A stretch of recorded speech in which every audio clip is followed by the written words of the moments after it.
Bom dia a todos. Mais uma vez, nós fazemos aqui a coletiva para tratarmos de assunto de extrema importância da nossa cidade de São Paulo, a capital mundial da vacina, com relação à pandemia. Queria, inicialmente, agradecer a presença que participa conosco aqui dessa coletiva, do vereador Fábio Riva, líder do governo na Câmara. Aproveitar a presença do vereador Fábio Riva, agradecer a todos os vereadores por todo o trabalho que vem desenvolvendo em parceria com a Prefeitura. Nossos secretários municipais, Edson Aparecido, secretário da Saúde, também conosco aqui o secretário de Educação, Fernando Padula, secretário especial de Comunicação, Marcos Vinícius Simval, nosso secretário adjunto municipal de Saúde, Luiz Carlos Zamarco, meu chefe de gabinete, Vitor Sampaio, nossa secretária executiva de Atenção Básica, Especialidades e Vigilância da Secretaria Municipal de Saúde, a Sandra Sabino, nossa coordenadora do Núcleo de Doenças Agudas Transmissíveis da Divisão de Vigilância Epidemiológica da Covisa, doutora Paula Bisordi, a assessora técnica da Coordenadoria de Vigilância em Saúde, Elaine Rocha, a todos os amigos da imprensa, ao qual eu já reitero mais uma vez nossos agradecimentos por toda a cobertura nesse período todo, que tem dado e ajudado a informar a população de todos os aspectos referentes às ações da Prefeitura de São Paulo no combate à Covid-19, a pandemia. Agradecer a todos, senhores e senhoras. Hoje, uma informação bastante importante e relevante para todos que vivem aqui na nossa cidade, na cidade de São Paulo.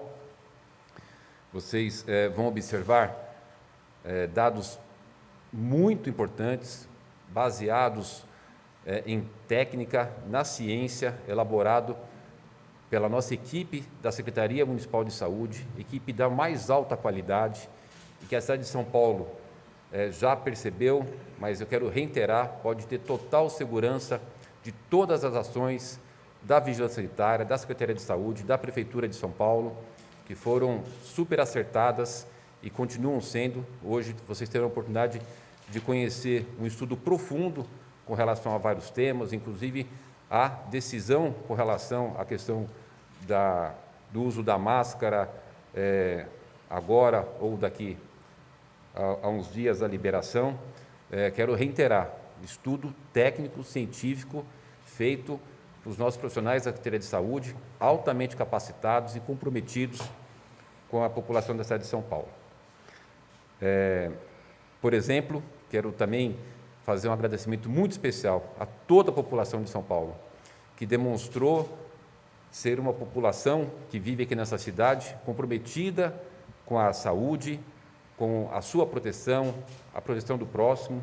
Tanto é que a cidade de São Paulo, só para a gente ter uma ideia, uma comparação, se a gente pegar toda a população de 12 anos para cima, 12 mais, a cidade de Berlim tem aplicado 68,3% de vacinação dessa população, Londres 64,3%, e São Paulo, 100%. Se analisarmos os dados com relação à segunda dose na população que tem 12 anos mais, a cidade de Londres apresenta 58,3% da população vacinada com as duas doses, duas doses ou dose única, a cidade de Berlim, 65,3%, e com muito orgulho, a capital, a cidade de São Paulo, 78,8% do público acima de 12 anos. Se compararmos, por exemplo, só a população adulta de 18 anos mais, Nova York apresenta com as doses completas, as duas doses ou dose única, 76,6%, e a cidade de São Paulo, com muito orgulho, 86,1%. Portanto, somos disparados na frente, a capital que mais vacinou no mundo e que tem a população mais consciente, e também reconhecer aqui o trabalho de toda a nossa equipe de saúde, nos nossos quase 700 pontos de vacinação, com uma logística muito bem estruturada, fazer um agradecimento especial a todos os profissionais de saúde, todos, que conseguiram fazer com que a cidade de São Paulo alcançasse essa marca, né? E, evidentemente, a população de São Paulo, que demonstrou, como eu já disse aqui, muita maturidade, muito compromisso com a ciência, com a saúde. Nos estudos que iremos apresentar aqui hoje, já quero antecipar que, a partir de amanhã, onde a gente tem os espaços, teatros, cinemas, que é obrigatório o distanciamento de 1 metro, a partir de amanhã já está liberado, é possível que se faça a utilização dos espaços sem que tenha esse espaçamento de 1 metro entre uma cadeira e outra, porém, continua obrigatório o uso da máscara. E também orientamos que, mesmo que seja com o público menos de 500 pessoas, como sugestão que faça a solicitação da comprovação de vacina que pode ser obtido através do nosso e-saúde. E para eventos acima de 500 pessoas, continua obrigatório a apresentação do passaporte da vacina, é obrigatório e só pode adentrar espaços com mais de 500 pessoas com a comprovação de que tomou pelo menos uma dose da vacina. Com relação às escolas também, a partir do dia 25/10, o secretário Padula depois vai poder detalhar melhor, já não terá mais a obrigatoriedade do espaçamento de 1 metro, portanto, a questão do rodízio passa a ser superado a partir do dia 25/10. Também vamos estar enviando um ofício ao Ministério da Saúde, como o prefeito Bruno Covas já o fez em janeiro desse ano, solicitando a prioridade da vacinação dos profissionais da área de educação. Nós vamos novamente reiterar esse pedido ao Ministério da Saúde para que a gente possa fazer essa vacinação, como fizemos agora, inclusive, pouco tempo atrás, a solicitação de reforço da 3ª dose para os profissionais da saúde.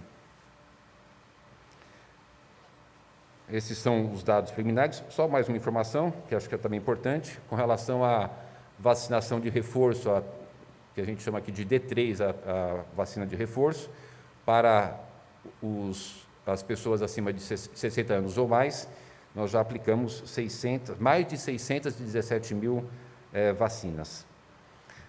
Do estudo que a gente vai apresentar aqui, nós teremos no próximo dia 10 de novembro um novo estudo, né, porque a gente vai estar entre o dia 10 e 15, com certeza com 100% das pessoas vacinadas com o ciclo vacinal completo, ou seja, com a 2ª dose ou a dose única.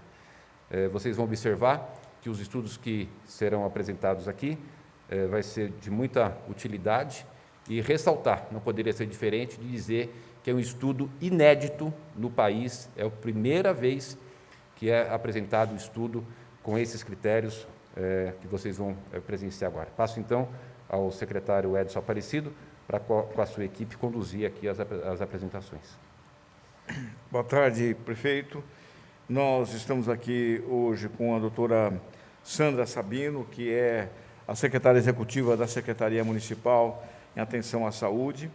Ela deve fazer a apresentação de dois painéis, um balanço da retomada das cirurgias e dos exames eletivos na cidade, nesses últimos 40 dias.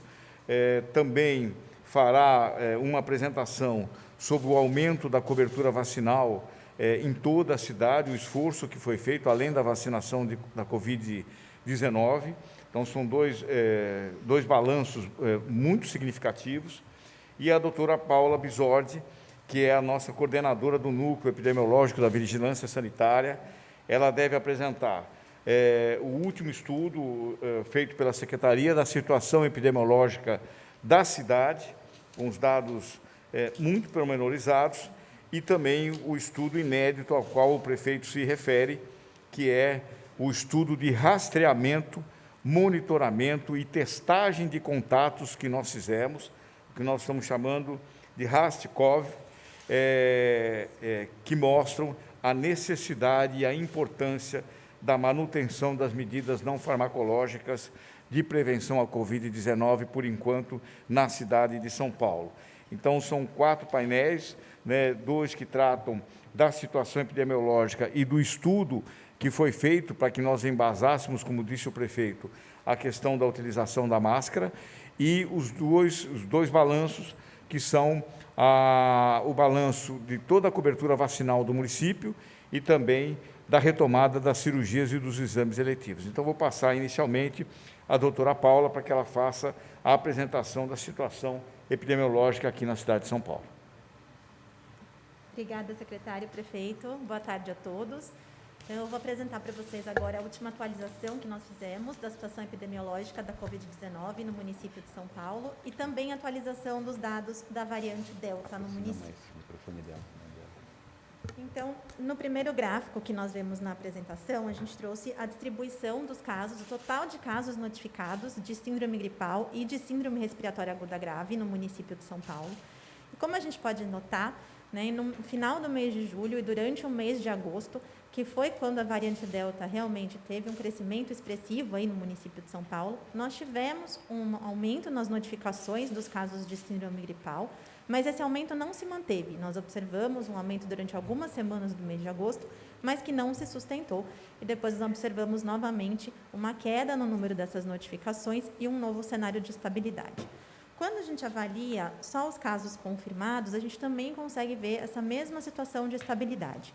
Nesse slide está o nowcasting para os casos de síndrome gripal, que é uma correção estatística que nós fazemos, né, para corrigir os atrasos do sistema de notificação. E nós também conseguimos perceber já que há algumas semanas nós temos aí uma estabilidade em relação a essas notificações de síndrome gripal. Destacamos para vocês, no próximo slide, o total de casos confirmados de Covid-19 no município de São Paulo, onde nós podemos notar, nas últimas semanas, uma estabilidade em relação a essas confirmações. No próximo gráfico, nós temos os casos de síndrome respiratória aguda grave notificados no município de São Paulo. E também podemos notar que há uma estabilidade, né, para essas notificações e também para os casos confirmados desde o final de julho de 2021. Trouxemos também o nowcast em relação aos casos de síndrome respiratória aguda grave notificados no município de São Paulo, então com a correção dos atrasos que são inerentes ao sistema de notificação. E fica muito claro, quando a gente observa esse gráfico, essa estabilidade que nós temos nas notificações, que é percebida desde o final do mês de julho. Também temos atualização em relação aos óbitos, né, aos óbitos notificados e confirmados para a Covid-19. Nesse gráfico, eles estão distribuídos por semana e mês de início dos sintomas. E a gente também pode notar uma diminuição que houve no número dessas notificações de óbitos e agora, nas últimas semanas, um cenário de estabilidade.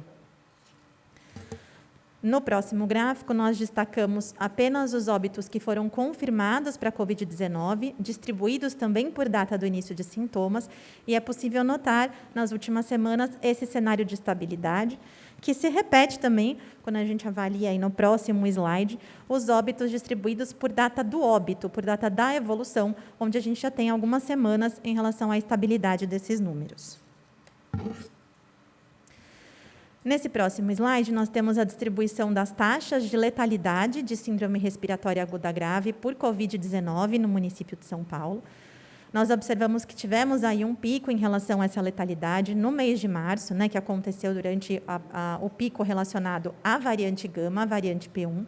Mas agora, nas últimas semanas, a gente percebe também um cenário de estabilidade dessa letalidade, que tem oscilado entre 18% e 19%. São valores semelhantes ao que nós observamos em outubro do ano passado, que foi o momento do ano passado que nós tivemos de mais tranquilidade em relação aos casos durante a pandemia. Nós fizemos uma análise dos casos de síndrome respiratória aguda grave e síndrome respiratória aguda grave por Covid-19, por faixa etária, com enfoque nas crianças e adolescentes, que era uma preocupação, população que ainda não está vacinada e que nós quisemos olhar com mais cuidado, né, para essa faixa etária. Então, nesse primeiro slide, nós trouxemos, à esquerda, o gráfico mostra a curva dos casos de síndrome respiratória aguda grave da população em geral no município de São Paulo, e o que os senhores podem ver em vermelho são os casos confirmados para a Covid-19. E o gráfico da direita mostra a distribuição dos casos de síndrome respiratória aguda grave por classificação final nos indivíduos com 19 anos e menos, né, menores de 19 anos. Os casos confirmados para a COVID também estão destacados em vermelho, nesse gráfico, e a gente percebe que a COVID-19 não é a principal causa de confirmação dessas síndromes respiratórias agudas graves nessa faixa etária. A gente tem um percentual importante das SRAGs por outros vírus e outros agentes, que aparecem em amarelo nesse gráfico da direita, e também das SRAGs não especificadas, que aparecem em cinza. Em relação aos casos de COVID, para essa faixa etária, as SRAGs por COVID, a gente também observa um cenário de estabilidade. Não houve um sinal de aumento de SRAGs por COVID-19 na população de crianças e adolescentes até o momento. Nesse próximo gráfico estão os casos de SRAG, né, síndrome respiratória aguda grave, distribuídos aí por ano de início dos sintomas, por faixa etária.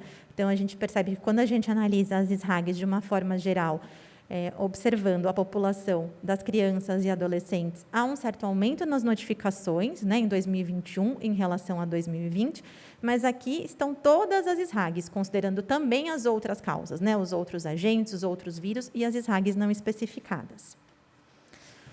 Observando, então, esses dados distribuídas as SRAGs por faixa etária, a gente observa no gráfico, aí, né, distribuídas por mês de início dos sintomas e faixa etária, a linha laranja, que mostra para a gente a faixa etária de 1 a 4 anos, que realmente foi a mais afetada por essas SRAGs, de forma geral, a gente considerando, então, a importância desses outros vírus respiratórios e das SRAGs não especificadas.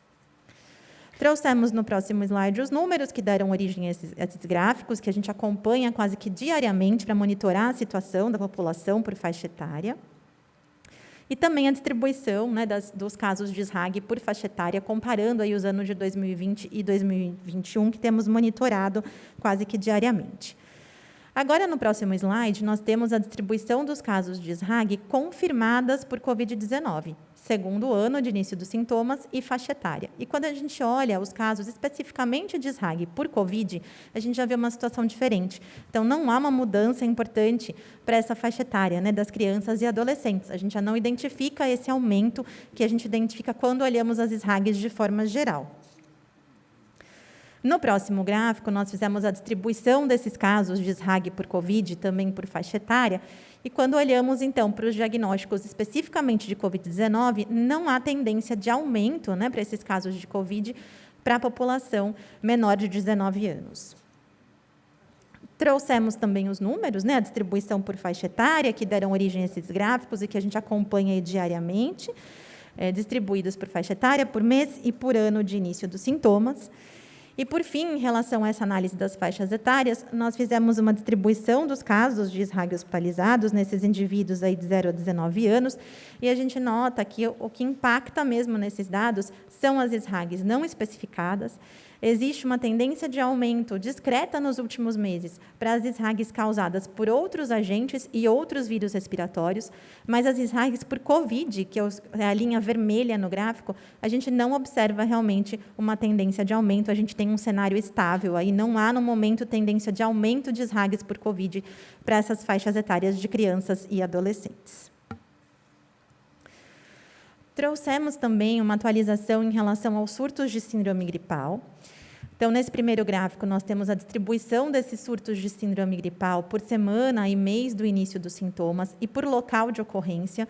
Quando a gente observa essa curva, a gente percebe que a variação aí desses surtos notificados acompanha a curva epidêmica dos casos no município. Então, quando temos picos aí em relação aos casos, isso se reflete também nos surtos. E, em 2021, nós tivemos um percentual significativo de surtos ocorridos em unidades escolares por conta da volta, né, das atividades escolares, da volta às aulas. No próximo slide, nós temos aí alguns destaques em relação aos dados desses surtos de síndrome gripal nas unidades escolares. Então, em 2021, 80% de todos os surtos que foram notificados ocorreram em unidades escolares. Nós tivemos mais de 13 mil casos de síndrome gripal, né, suspeitos de síndrome gripal envolvidos nesses surtos, e 70% desses surtos foram confirmados para a COVID-19. É importante destacar, nesse próximo slide, a gente fez uma distribuição dos casos envolvidos nos surtos de síndrome gripal por faixa etária. E aí a gente percebe que mais de 60% dos casos ocorridos nesses surtos em escolas aconteceram em adultos, na faixa etária entre 20 e 69 anos. E 20% dos casos se concentraram nas crianças de 1 a 4 anos. No gráfico de baixo, essa linha em vermelha significa o número de surtos que foi notificado de síndrome gripal em unidades escolares, e nós tivemos aí algumas oscilações, né, durante o ano relacionadas ao pico que aconteceu em março em relação à variante P1 e o retorno das atividades escolares, mas atualmente nós não vemos tendência de aumento no número desses surtos em unidades escolares, a situação é estável no momento. E, por fim, nós trouxemos as atualizações em relação às variantes de preocupação, e principalmente a variante Delta. Então, só para relembrar que nós continuamos monitorando, né, a OMS monitora 4 variantes de preocupação hoje, as variantes Alfa, Beta, Gama e Delta, mas nós trouxemos hoje a atualização em relação à variante Delta no município de São Paulo. Nesse slide, a gente tem a distribuição dos sequenciamentos feitos pelo Instituto Butantan. Esse é um dado aberto, está disponível no site do Instituto Butantan, sobre os sequenciamentos realizados para a Grande São Paulo. Esse dado não é só do município, mas a gente percebe que, a partir da semana 29 ou semana 30 de 2021, houve um aumento progressivo no percentual dos casos, né, identificados como variante Delta na Grande São Paulo, até que a variante se torna aí predominante circulando na Grande São Paulo. Na semana 37 de 2021, já representava quase 90% dos casos sequenciados, né, de Covid-19 na Grande São Paulo. No próximo slide, nós trouxemos a distribuição percentual dessas linhagens do SARS-CoV-2, identificadas por sequenciamento pelo Instituto Butantan, para os casos do município de São Paulo. E a gente percebe, então, a partir também da semana 30 de 2021, que há um aumento progressivo dos sequenciamentos que identificaram a variante Delta. Tudo que os senhores veem no gráfico em amarelo e tons de laranja são os casos que são de variante Delta, em azul e verde, os sequenciamentos das linhagens da variante Gama, da P1, e em poucas semanas a gente percebe que essa variante se tornou, então, predominante, e os dados da semana 37 nos mostraram aí que no município de São Paulo, quase 96% dos casos sequenciados identificaram a variante Delta. No último slide, o próximo da apresentação, nós destacamos esse dado, né, dessa última semana, que nós temos as informações do sequenciamento, mostrando esses 96% de casos identificados da variante Delta, e 2% dos casos sequenciados apenas representaram casos da variante Gama. Mesmo com esse avanço, então, da variante Delta, nós não tivemos um impacto importante nos casos e na curva epidêmica do município de São Paulo. Obrigada.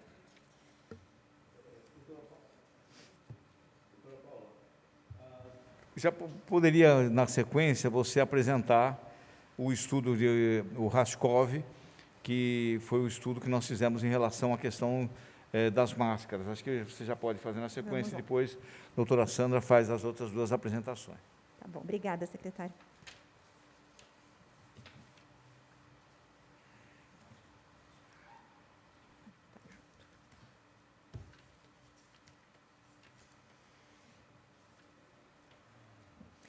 Então, nós vamos apresentar agora uma ação que nós fizemos de avaliação de monitoramento e rastreamento de contatos de casos confirmados de Covid-19 no município de São Paulo, que nós chamamos de RAST-CoV.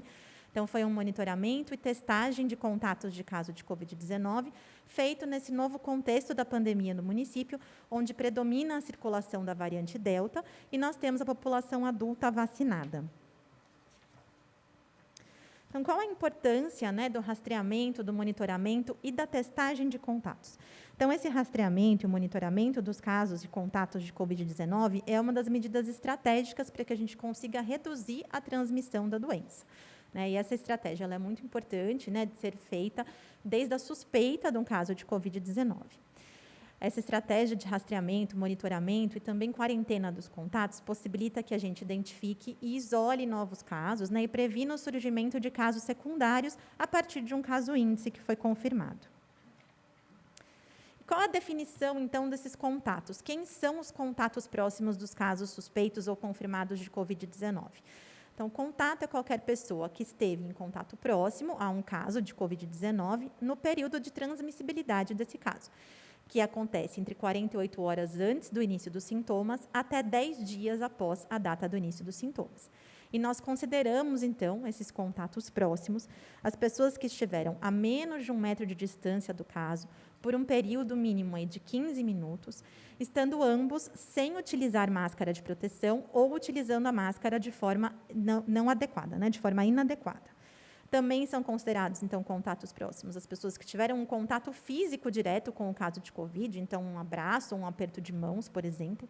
O profissional da saúde que prestou assistência a um caso de Covid sem utilizar os equipamentos de proteção individual de forma adequada. E também as pessoas residentes no mesmo domicílio. Então, as pessoas que residem na mesma casa de um caso de Covid-19 são consideradas, portanto, contatos próximos desse caso. Quais foram, então, os objetivos dessa ação de monitoramento e de testagem dos contatos de casos confirmados de Covid? Então, pretendíamos compreender a dinâmica da transmissão da Covid-19 entre os contatos próximos dos casos confirmados, nesse novo cenário, no município de São Paulo, de predominância da variante Delta e com a população vacinada. Calcular a taxa de ataque secundária entre os contatos próximos. O que significa isso? Entender qual era o percentual desses contatos próximos que se infectaria a partir de um caso índice. E, com esses dados, aprimorar as medidas de controle da Covid-19. Como que essa ação foi operacionalizada? Então, nós fizemos, né, essa operacionalização a partir de uma amostragem de casos de síndrome gripal triados nas unidades básicas de saúde do município de São Paulo. As unidades básicas, então, fizeram a testagem com um teste rápido de antígeno e também coleta de material para PCR dos casos de síndrome gripal identificados no período de 13 a 24 de setembro de 2021. As equipes, então, identificaram os contatos dos casos que foram confirmados e monitoraram diariamente os contatos próximos dos casos confirmados, né, por um período aí máximo de 14 dias. Realizaram a notificação desses casos suspeitos e confirmados, registrando as informações no sistema oficial, o ESUS Notifica, e também numa aplicação específica que foi criada para essa ação, para que a gente tivesse os dados rapidamente de forma oportuna. E para os contatos desses casos confirmados, foi oferecida, então, a testagem com o teste rápido de antígeno, também em período oportuno, a partir do 10º dia após o contato com o caso confirmado. Em relação aos resultados que nós avaliamos, né, e obtivemos, foram 16.589 pacientes, né, casos de síndrome gripal triados nas nossas unidades básicas de saúde, e desses, 2.359 tiveram o teste rápido de antígeno reagente. Então, foram 2.359 casos confirmados, o que significou uma positividade de 14,2%. Né? Essa positividade teve alguma variação quando a gente avalia os dados por região da cidade, né? Mas tivemos aí para o município todo 14,22% de positividade para os casos triados. 456 UBSs tiveram pelo menos um caso triado, né? Foi uma média de 36,4 casos triados por UBS, com mediana de 32 casos triados por UBS, e a gente tem uma representação gráfica da distribuição da frequência do número de casos triados por unidade básica de saúde. Em relação aos casos reagentes, nós tivemos, então, 418 casos com o teste rápido de antígeno reagente, 5,6 casos reagentes por UBS em média, com mediana de 5 casos reagentes por unidade básica, e temos também a distribuição da frequência do número de casos de reagentes por UBS. Em relação aos contatos, né, ao monitoramento desses contatos. Então, lembrando que nós partimos de 2.359 casos confirmados, dos quais nós, então, monitoramos os contatos, né? O número de contatos registrados foi 3.408, e nós tivemos 1.395 pacientes com pelo menos um contato cadastrado aí para monitoramento. A média de contatos registrados por paciente foi 2,44, com uma mediana de 2 contatos por paciente. Nós investigamos também a relação desse contato próximo com o paciente, e a grande maioria desses contatos eram contatos intradomiciliares, né, de pessoas do mesmo domicílio. 88% desses contatos eram pessoas residentes no mesmo domicílio do caso. Tivemos 9,3% de contatos familiares, mas que residiam em outro domicílio, 1,2% de contatos de ambiente de trabalho, e aí menos de 1% de contatos que eram contatos de ambientes de escola ou de eventos sociais ou outros tipos de eventos.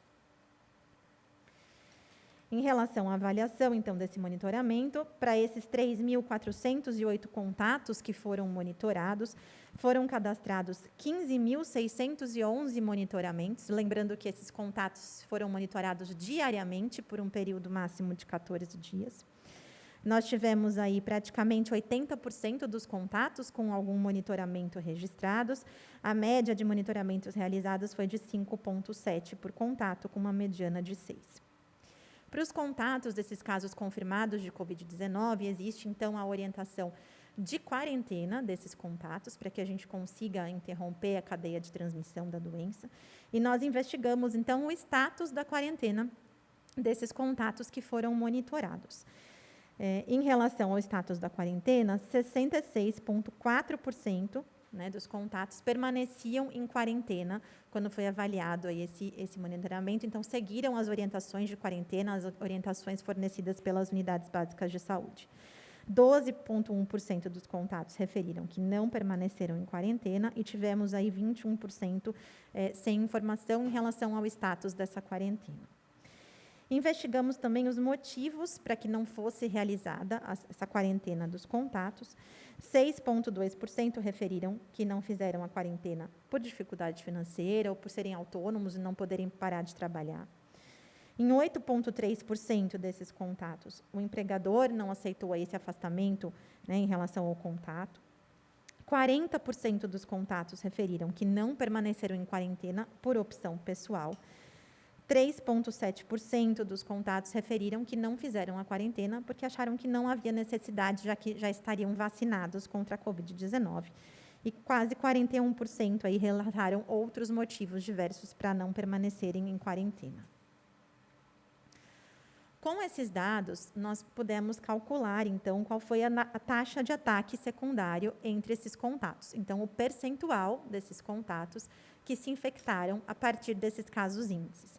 E essa taxa de ataque foi de 42,2%. Então, 42,2% desses contatos próximos, que são contatos domiciliares, que nós identificamos aí nesse estudo, se infectaram a partir do caso índice. Nós trouxemos aqui um recorte de um estudo que está publicado na revista Nature em relação à transmissão do Covid-19, então mostrando que 44% das pessoas geralmente se infectam no período em que o caso índice ainda não desenvolveu os sintomas. Então, a transmissão da Covid-19, ela acontece geralmente 48 horas antes do caso desenvolver os sintomas, e o pico da transmissão acontece 24 horas antes do início dos sintomas.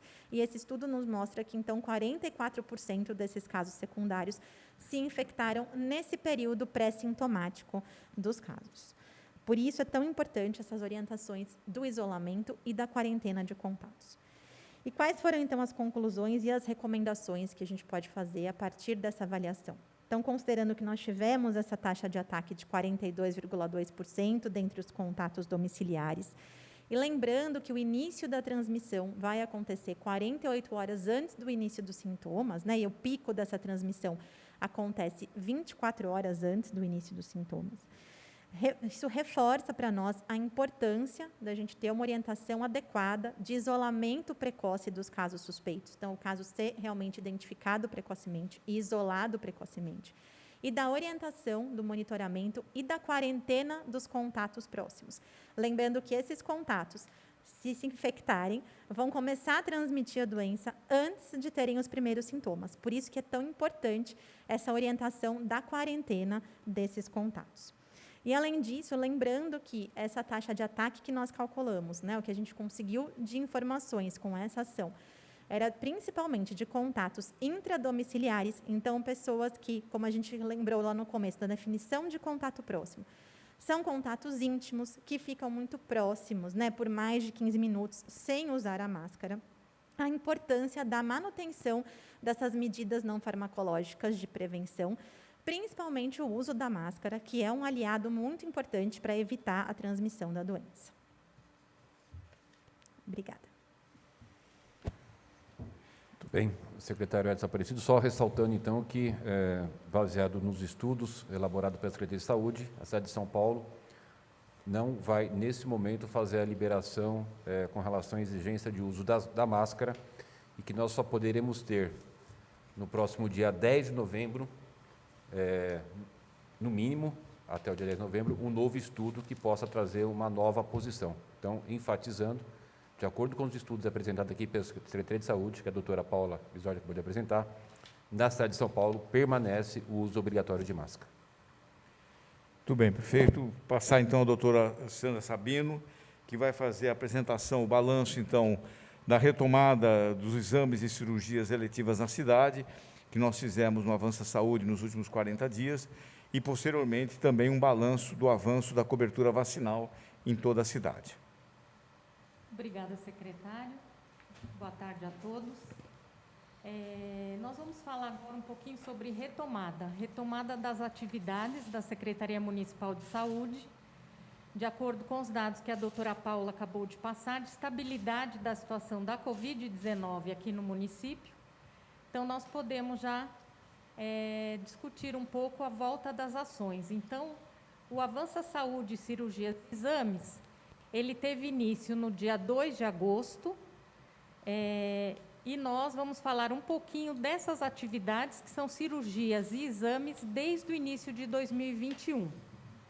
Então, na cidade de São Paulo, nós temos 17 hospitais dia que fazem esses exames e cirurgias e que estão dentro do projeto Avança Saúde, que é uma nova maneira de organizar os exames e as cirurgias aqui na cidade de São Paulo. Nós trazemos para os hospitais dia cirurgias de média complexidade e alguns exames que só eram feitos nos hospitais.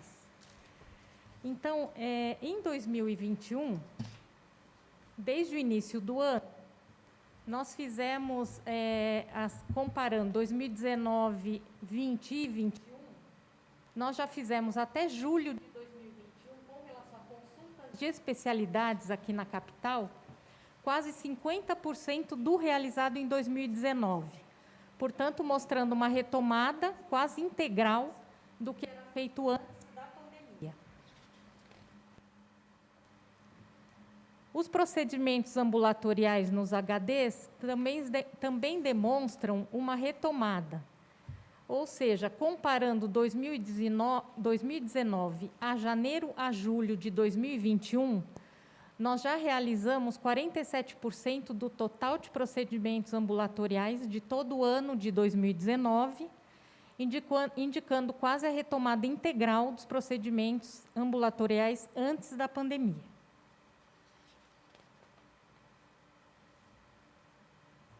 Com relação às consultas médicas de avaliação cirúrgica, nós fizemos de janeiro a setembro de 2021 já 95% do total do que foi realizado em 2019.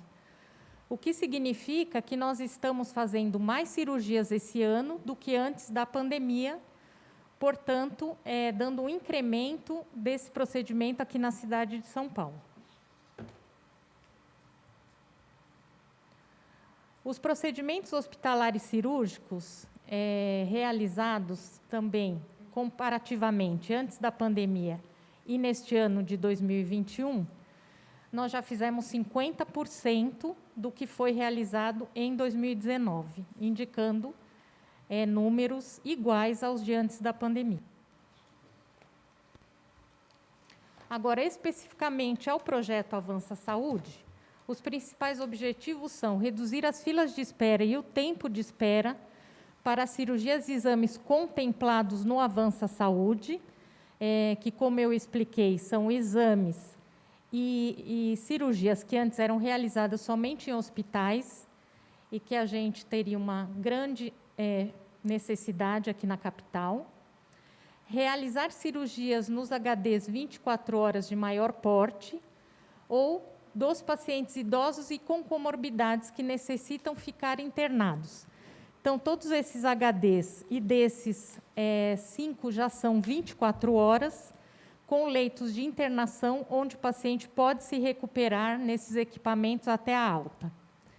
e reduzir as filas de espera para colonoscopia e endoscopia digestiva, também em pacientes idosos ou debilitados que necessitam fazer o procedimento internados.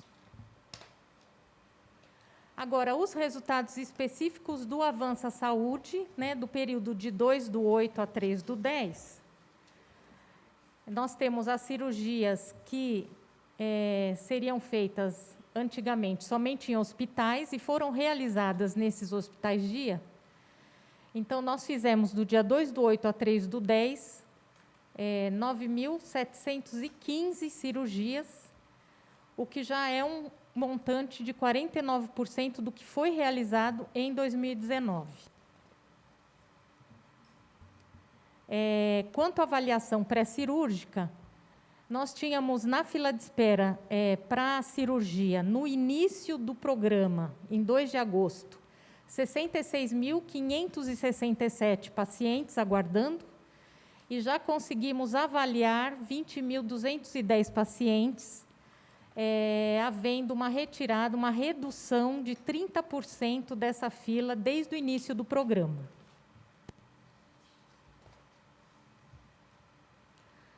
Então, as cirurgias e exames realizadas nesses HDs elencados nesse período foi num total de 9.715 cirurgias, dando destaque à colecistectomia, que é a retirada da vesícula, que já foi feito em 261 pacientes nesses hospitais-dia, 2.006 colonoscopias e 4.720 endoscopias de pacientes vulneráveis que seriam realizadas somente na rede hospitalar.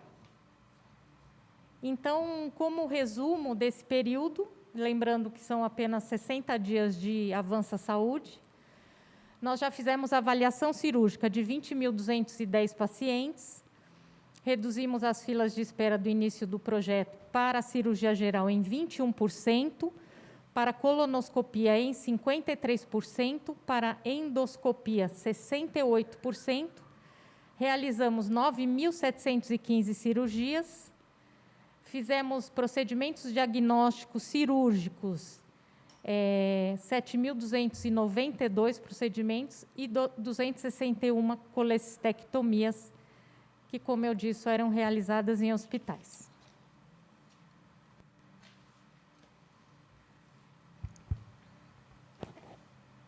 Secretário, só fazer uma pergunta. Doutora Sandra Sabino, são 17 HDs, nós estamos com 5 trabalhando 24 horas, não é isso? Só para complementar? 5, 24 horas, e já temos mais 2 que em breve serão 24 horas, que é o Sorocabano e o Capela do Socorro. Okay. Só para a gente demonstrar o esforço que a gente tem agora, tendo em vista a pandemia, ficaram bastante exames e consultas paralisados, mas um esforço muito forte da Prefeitura de São Paulo para poder acertar a demanda e logo a gente vai estar com os números em dia. Secretário Edson. Doutora Sandra, agora, prefeito, vai apresentar rapidamente, então, o balanço da cobertura vacinal na cidade de São Paulo. Com relação ao Plano Municipal para aumento da cobertura vacinal, nós temos a dizer que, com a pandemia, ficou provado, né, a nós, técnicos, que já sabíamos, e a população, a importância da vacinação para impedir a propagação de doenças. Então, nesse sentido, nós, acompanhando a cobertura vacinal da vacina das crianças e jovens aqui na cidade de São Paulo, nós temos, desde o ano de 2011, algumas coberturas que não atendem ao preconizado pela OMS. Então, nós precisamos fazer um trabalho para ampliar a cobertura vacinal, e é esse esforço que nós, da Secretaria Municipal de Saúde, vamos fazer para ampliar essas coberturas a partir deste sábado, onde nós vamos lançar o De Olho na Carteirinha. O De Olho na Carteirinha é um plano municipal para aumento da cobertura vacinal. Qual é o objetivo dele? Reforçar a proteção individual das crianças e adolescentes e ampliar a cobertura para todas as vacinas, para evitarmos novas epidemias. Resgatar a importância da carteirinha de vacinação como um documento da criança e sensibilizar os pais e responsáveis sobre a importância de mantê-la atualizada. e garantir o direito de toda criança e adolescente da proteção contra as doenças imunopreveníveis. Neste plano, nós vamos promover a criação do link de olho na carteirinha. Acho que precisa passar aqui isso. Nós vamos criar um link, que é uma plataforma online, que vai se chamar de Olho na Carteirinha, para a digitação dos dados das crianças e adolescentes com as carteirinhas atrasadas. E essa informação será enviada diretamente para a UBS da sua residência, que fará a busca ativa desse jovem ou dessa criança e atualizará essa carteirinha de vacinação. Para ampliação da vacina BCG, nós vamos capacitar todas as maternidades do município, visto que essa vacina é feita ainda na maternidade, quando a criança nasce. Nós vamos fazer uma avaliação mensal dessa cobertura vacinal, por regiões, com foco naquelas com menores coberturas.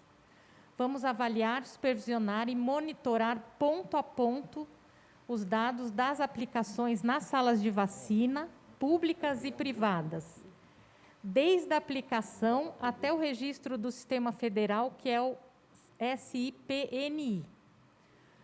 Vamos fazer monitoramento das digitações e capacitação de todas as salas de vacina, públicas e privadas, para que essa informação seja garantida e correta. Os investimentos que nós já fizemos para melhorar a rede de imunização aqui no município de São Paulo são inúmeros. Entre eles, já houve ampliação de 135 câmaras de imunobiológicos com sistema no-break, ampliação de 56 freezers horizontais, 2.304 caixas térmicas de polietileno, que são as caixas que a gente leva aos postos volantes, com as vacinas perfeitamente condicionadas, 21.000 bobinas reutilizáveis de gelo para a conservação das vacinas dentro das caixas térmicas, 2 caixas térmicas container, que elas guardam a temperatura ideal por até 96 horas, 250 termômetros digitais e 70 tablets. Também investimos muito aqui no município de São Paulo na compra de insumos para que não haja em nenhum momento nenhum problema que possa interromper a vacinação no município. Então, as ações para atualização de carteirinhas de vacinação vão ser basicamente a criação da plataforma digital de Olho na Carteirinha, onde todos os serviços terão acesso a esse link, onde vão ser colocados o nome e endereço da criança com a carteirinha em atraso, para que a UBS faça a busca ativa. E atuaremos em 3 principais eixos: nos serviços de saúde, nos serviços de educação e também junto à sociedade civil, através dos consultórios particulares de pediatras e também das clínicas de vacina. Nos serviços de saúde, que são os equipamentos da rede pública, nós vamos ter a participação de todos os equipamentos de saúde, que são 1.016 equipamentos aqui da rede municipal, e cada equipamento adotará uma estratégia no seu processo de trabalho em que ele vai pedir a carteirinha de vacina aos pais ou o acompanhante dessa criança que vai passar em atendimento nessa unidade. Junto aos equipamentos da rede privada, nós vamos ter a participação de hospitais, clínicas privadas e pedir o apoio da Sociedade de Pediatria. E os consultórios de pediatria, pediatras e clínicas de pediatria poderão comunicar também através do De Olho na Carteirinha as UBSs, aquelas crianças que estão com as vacinas atrasadas, para que as UBS façam o acolhimento dos responsáveis e a vacinação das crianças. Nos serviços de educação, nas escolas públicas, nós estamos fazendo parcerias com as secretarias municipal e estadual de educação, em que as escolas também solicitarão cópia das carteirinhas de vacina e um funcionário da UBS de referência dessa escola vai avaliar as carteirinhas em atraso para que a escola notifique os pais que eles precisam atualizar essa carteirinha. Essa mãe vai ter que ir até a UBS, e a UBS, após fazer essa dose, ela dá um carimbo na filipeta, né, comprovando que a criança atualizou a carteirinha, e esse documento é entregue novamente à escola. Nas escolas privadas, nós vamos entrar em contato com o sindicato das escolas particulares e vamos tentar fazer uma parceria de orientar que elas também façam o pedido da cópia dessas carteirinhas no ato da matrícula, e eles também receberão um link para notificar as vacinas em atraso às nossas unidades de saúde. Com relação à sociedade civil, nós vamos fazer estratégias de comunicação disponibilizadas em locais de grande circulação. Aí no vídeo vocês veem a foto do nosso banner, que vai ser disponibilizado a todas as UBSs com o logo do projeto, compartilhamento das artes sobre o tema com um selinho. Essa empresa apoia a vacinação e proteção das crianças, e tendo como proposta a parceria com as grandes redes e representantes de atividades econômicas dos territórios, como, por exemplo, supermercados, shopping center, para que eles, esse logo, esse apelo, né, da Secretaria Municipal de Saúde de manter as carteirinhas atualizadas, seja compartilhado com o máximo da população possível que circula nesses estabelecimentos territoriais. Lembramos que agora, neste sábado, dia 16/10, nós vamos dar início, então, ao programa de Olho na Carteirinha, e ele se inicia com o dia V, que é o dia de atualização de carteirinha, onde todas as UBSs do município, as 469 UBSs, estarão abertas para fazer a atualização da carteirinha das crianças e adolescentes. Elas estarão abertas das 8 às 17 e farão exclusivamente o atendimento a essas crianças e jovens. A vacinação contra a Covid-19 ela é mantida no sábado, mas ela será feita nos megadrives, megapostos e na rede de farmácias parceiras. Então, com isso, nós esperamos ter um grande impacto na cobertura vacinal aqui da cidade de São Paulo, melhoria dessas coberturas, para que a gente possa evitar realmente o aparecimento de outras epidemias, e precisamos, sim, do apoio dos pais e responsáveis para que, nesse esforço em conjunto, a gente consiga alcançar nossos objetivos. Muito obrigada. Obrigado, doutora Sandra Sabino. Muito orgulho, bastante orgulho. Queria, antes de devolver a palavra para o desaparecido, passar a palavra para o nosso vereador Fábio Riva, líder do governo da Câmara Municipal. Prefeito Ricardo Nunes, muito bom dia a todos. Bom dia, secretário Edson Aparecido. Uma palavra muito breve. Queria primeiro dizer que é uma honra estar aqui representando a Câmara Municipal, as vereadoras e os vereadores da cidade de São Paulo, que desde o início da pandemia não mediram esforços, prefeito, em votar projetos importantes para a cidade de São Paulo, notadamente para a área da saúde. Analisando todos esses estudos, esses critérios, todas as ações, não seria possível se não fosse também essa parceria do Executivo Municipal com a Câmara Municipal e a aprovação de medidas que liberaram recursos para todos esses investimentos na área da saúde. A cidade de São Paulo nunca teve tanto investimento na área da saúde como teve nessa última gestão Bruno Covas, e agora com Vossa Excelência Ricardo Nunes à frente da Prefeitura. Então, aqui reafirmar o compromisso da Câmara Municipal em continuar, junto com a Prefeitura, tomando e adotando medidas importantes, votando projetos importantes para garantir, principalmente, a questão da saúde na cidade de São Paulo, mas também a questão social que assola a cidade de São Paulo. Então, nós temos aqui um trabalho conjunto e que é dessa forma que nós vamos construindo, junto com a sociedade civil, que participou e participa ativamente. O momento agora não é um momento de relaxar nas medidas, é a gente continuar com as medidas de prevenção, mas dizer que nós estamos num novo contexto no momento da pandemia. Então, a Câmara Municipal se coloca sempre à disposição da Prefeitura e parabenizar o secretário Edson Aparecido, em nome dele, todas as pessoas que trabalham na Secretaria de Saúde, nas unidades básicas de saúde, as agentes comunitários de saúde, que têm um papel fundamental nesse combate à pandemia na cidade de São Paulo. Muito obrigado. Obrigado, vereador Fábio Riva. Secretário Edson, pode passar. Fernanda, tem pergunta? Temos 4 jornalistas que já enviaram as perguntas. A primeira pergunta da jornalista Elisa Martins, do jornal O Globo. Qual é o número de faltosos da segunda dose da vacina hoje, na capital, e como ele compromete o alcance da imunização completa da população adulta?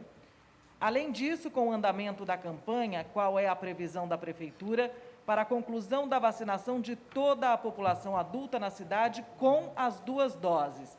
E um complemento é se é possível uma flexibilização do uso de máscara em locais abertos.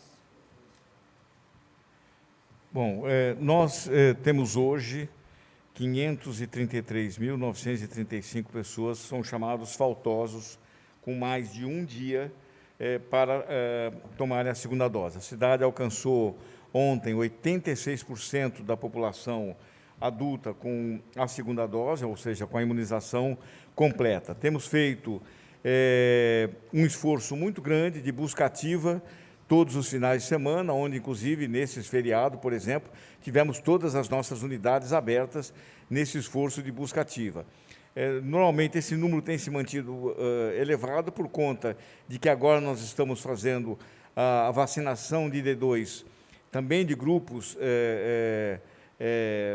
de faixa etária muito grande aqui na cidade de São Paulo, que são aqueles entre 25 e 30 anos, mas sempre e durante a semana essas pessoas têm dificuldade no comparecimento, principalmente porque trabalham. No final de semana, normalmente, se reduz esse número, mas nós acreditamos que essa é a expectativa da Secretaria, que até meados de novembro, entre 10 e 15 de novembro, seguramente, nós teremos toda a população da cidade de São Paulo com a segunda dose aplicada. Estamos chegando a 19 milhões de doses aplicadas na cidade e acreditamos que vamos completar esse ciclo, então, entre 10 e 15 de novembro. Teve um complemento, secretário, com relação à liberação, flexibilização de máscara em locais abertos. Não, como o prefeito Ricardo Nunes havia nos pedido exatamente esse estudo que foi apresentado pela doutora Paula Bisordi, o prefeito já aqui anunciou, um estudo inédito que foi feito na cidade de São Paulo, nos recomenda, então, a permanência da utilização de máscaras, né, tanto em ambientes fechados como em ambientes abertos. O prefeito, nós devemos fazer uma nova apresentação, uma nova rodada desse estudo até o dia 10 de novembro, mas permanece obrigatório o uso de máscara na cidade de São Paulo. O jornalista André Vieira, do Metro Jornal. Quais fatores explicam o comportamento da variante Delta no município, que se tornou dominante, mas não produziu um aumento no número de casos? Secretário. Doutora Paula. Doutora Paula, pode responder? Então, o município de São Paulo tinha Só por cima, vivenciado... doutora Paula. O município tinha vivenciado muito recentemente um pico importante no número de casos em decorrência da variante Gama, da variante P1. E quando a variante Delta foi identificada, então, pela primeira vez no município, e rapidamente, em algumas semanas, ela passa a ser predominante, esse mesmo período coincidiu com um avanço importante que nós tivemos da vacinação, né? Então, com o aumento expressivo das coberturas vacinais da vacina para o Covid-19. E, além disso, nós tivemos também, apesar da retomada econômica, da reabertura, a manutenção das orientações das medidas não farmacológicas, né, para a população, evitar sempre que possível as aglomerações, manter o uso da máscara. Então, esses fatores foram muito importantes para que a gente não tivesse um aumento expressivo de casos relacionados à variante Delta. Agora a pergunta do jornalista Luca Castilho, do jornal Agora São Paulo. Quanto por cento das escolas municipais estão preparadas para receber 100% dos alunos presenciais? A rede municipal está apta a lotar as salas de aula de novo? E ainda no eixo educação, complementando com a jornalista Maíria de Jaimo, da Rádio Bandeirantes.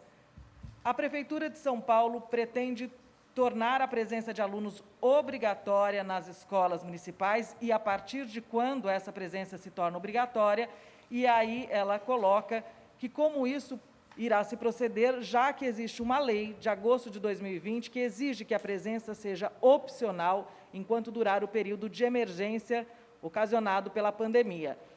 Para responder essas questões, Fernanda, secretário. eu queria pedir se o secretário Padula pode responder, está aqui o secretário de Educação. O senhor quer que repete as perguntas ou já...